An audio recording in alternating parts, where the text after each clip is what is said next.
ಮಹಿಳಾ ವಿರೋಧಿಗೆ ಧಿಕ್ಕಾರ,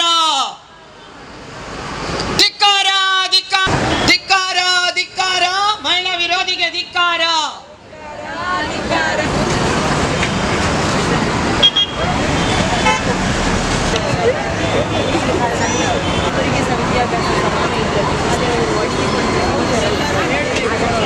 ಆಗ್ಬೇಕಂತ ಹೇಳಿ ನಮ್ಮ ಎಲ್ಲ ಆಶಯ.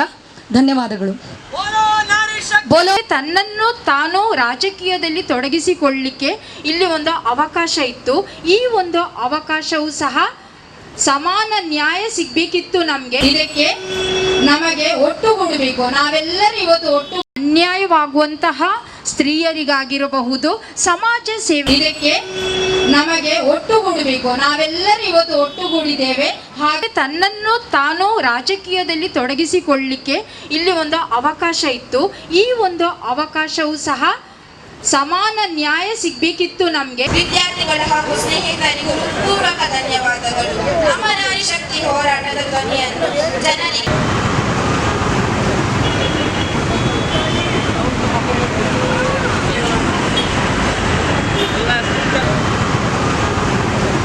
ಧಿಕ್ಕಾರ, ಧಿಕ್ಕಾರ, ಮಹಿಳಾ ವಿರೋಧಿಗೆ ಧಿಕ್ಕಾರ, ಮಹಿಳಾ ವಿರೋಧಿಗೆ ಧಿಕ್ಕಾರ, ಧಿಕ್ಕಾರ, ಧಿಕ್ಕಾರ, ಮಹಿಳಾ ವಿರೋಧಿಗೆ ಧಿಕ್ಕಾರ. ಮಹಿಳಾ ವಿರೋಧಿ ಕಾಂಗ್ರೆಸ್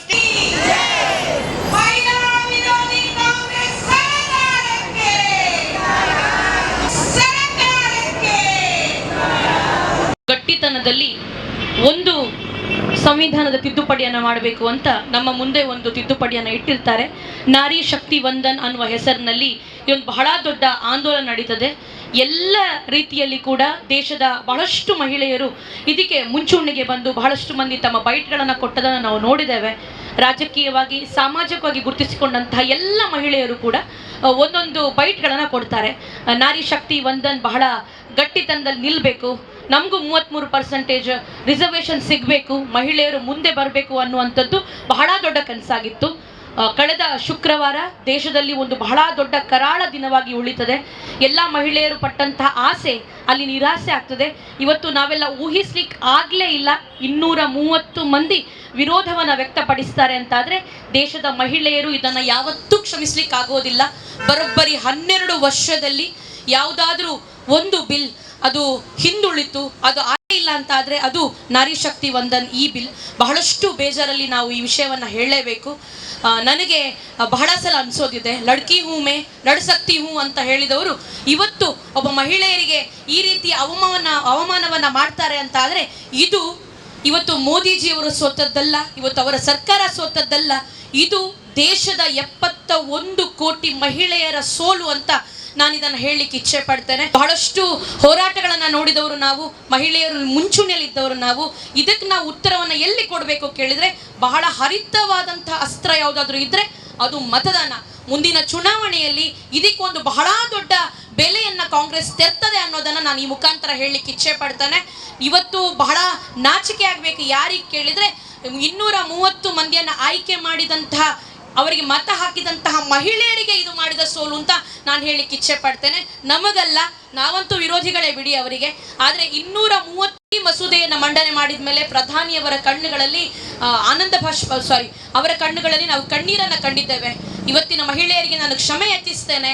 ಇವತ್ತಲ್ಲ ಮುಂದೊಂದು ದಿನ ನಿಮಗೆ ರಿಸರ್ವೇಷನ್ ಕೊಡ್ತೇನೆ ಅಂತ ಪ್ರಧಾನಮಂತ್ರಿಗಳು ಹೇಳಿದಾಗ ನಾನು ಈ ಮುಖಾಂತರ ನಮ್ಮ ಪ್ರಧಾನಿಜಿಯವರಿಗೆ ಒಂದು ಮಾತನ್ನು ಹೇಳ್ತೇನೆ. ನಮಗೆ ಗೊತ್ತಿದೆ, ಸಹೋದರಿಗಳ ಭಾವದಲ್ಲೋ ಮಾತೃಭಾವದಲ್ಲೋ ನೀವು ನಮ್ಗೆ ಕೊಟ್ಟಂತಹ ಸ್ಥಾನಮಾನಗಳನ್ನು ನಾವು ಕಂಡಿದ್ದೇವೆ. ನೀವು ಪ್ರಧಾನಿಗಳಾಗಿ ನಮಗೆ ರಾಜಕೀಯವಾಗಿ ನೀವು ಕೊಟ್ಟ ಪ್ರತಿಯೊಂದು ವಿಚಾರಗಳನ್ನು ನಾವು ನೆನಪಲ್ಲಿಟ್ಕೊಳ್ತೇವೆ. ನಾವು ನಿಮ್ಮೊಂದಿಗೆ ಯಾವತ್ತೂ ಸದಾ ಇರ್ತೇವೆ. ನಾರಿ ಶಕ್ತಿ ಇವತ್ತು ಪ್ರಧಾನಮಂತ್ರಿಗಳ ಜೊತೆಗೆ ಇದೆ ಅನ್ನೋದನ್ನು ನಾವು ಮತ್ತೆ ಮತ್ತೆ ಅದನ್ನು ಸಾಬೀತುಪಡಿಸ್ತೇವೆ.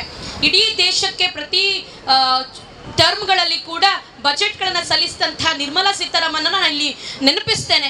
ಅಂತಹ ಗಟ್ಟಿತನದಲ್ಲಿ ಇರುವಂತಹ ಭಾರತೀಯ ಮಹಿಳೆಯರಿಗೆ ಈ ರಿಸರ್ವೇಷನ್ ಇವತ್ತು ಬಿದ್ದು ಹೋಗಿರಬಹುದು, ಆದರೆ ಮತ್ತೊಂದು ಸಲ ನಾವು ಚುನಾವಣೆಯಲ್ಲಿ ಗೆದ್ದು ಬಂದು ಜಾರಿಗೊಳಿಸಬೇಕು ಅನ್ನುವ ಉದ್ದೇಶದಿಂದ ಒಂದು ಅಧಿವೇಶನವನ್ನು ಅದಕ್ಕೋಸ್ಕರನೇ ಮಾಡಿ ಎಲ್ಲರ ಬೆಂಬಲವನ್ನು ಕೇಳಿ ನಾವು ಮಾಡುವ ಎನ್ನುವ ನಿಟ್ಟಿನಲ್ಲಿ ಕಾರ್ಯಕ್ರಮ ಆಯೋಜನೆ ಮಾಡಿದರು.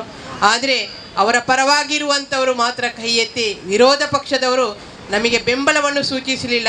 ಆದ ಕಾರಣ ಇವತ್ತು ಆ ಮಸೂದೆಯನ್ನು ಅಂಗೀಕಾರ ಮಾಡಲಿಕ್ಕೆ ಆಗಲಿಲ್ಲ. ಇದು ನಮಗೆಲ್ಲ ಮಹಿಳೆಯರಿಗೆ ಬೇಸರ ತಂದಿರುವಂಥ ವಿಷಯ.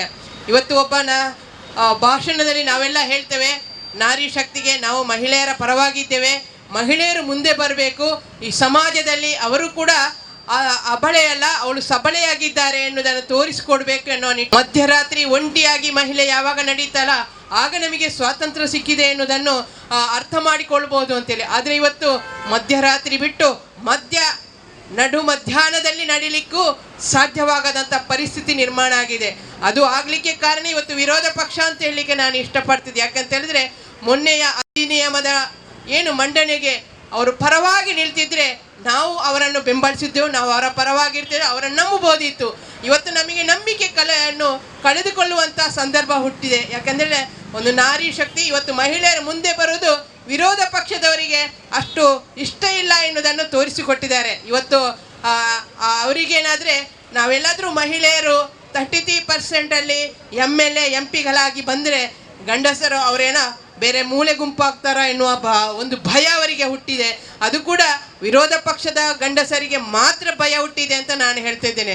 ಇವತ್ತು ನರೇಂದ್ರ ಮೋದಿ ಆಡಳಿತದಲ್ಲಿರುವಂಥ ಒಂದು ಅವರ NDAದ ಎಲ್ಲ ಪಕ್ಷಗಳ ಪ್ರಮುಖರು ಅವರಿಗೆ ಸಾಥ್ ಕೊಟ್ಟರು, ವಿರೋಧ ಪಕ್ಷದವರು ಸಾಥ್ ಕೊಡದ ಕಾರಣ ಅದು ಅಂಗೀಕಾರ ಆಗಲಿಲ್ಲ.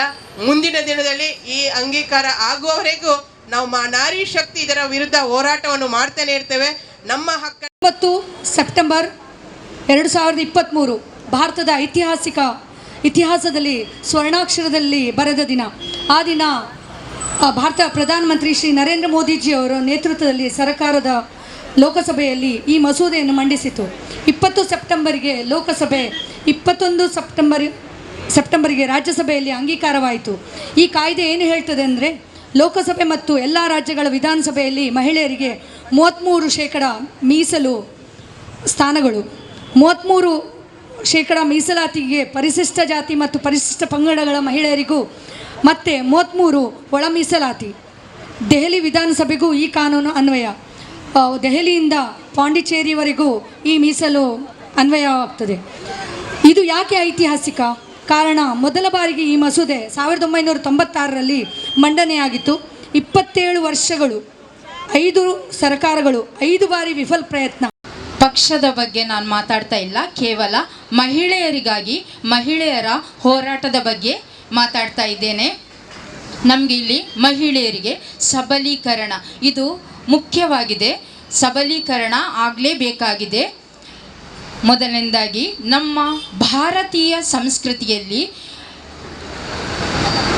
ಒಂದು ಮಾತಿದೆ, ಯತ್ರ ನಾರ್ಯಸ್ತು ಪೂಜ್ಯಂತೆ ರಮಂತೆ ತತ್ರ ದೇವತಃ.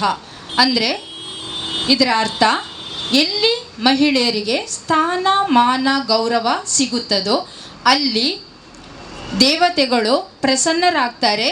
ನಾವು ಮಾಡುವಂತಹ ಎಲ್ಲ ಕೆಲಸ ಕಾರ್ಯಗಳಲ್ಲೂ ಸಹ ನಮಗೆ ಯಶಸ್ಸು ಜಯ ಖಚಿತ.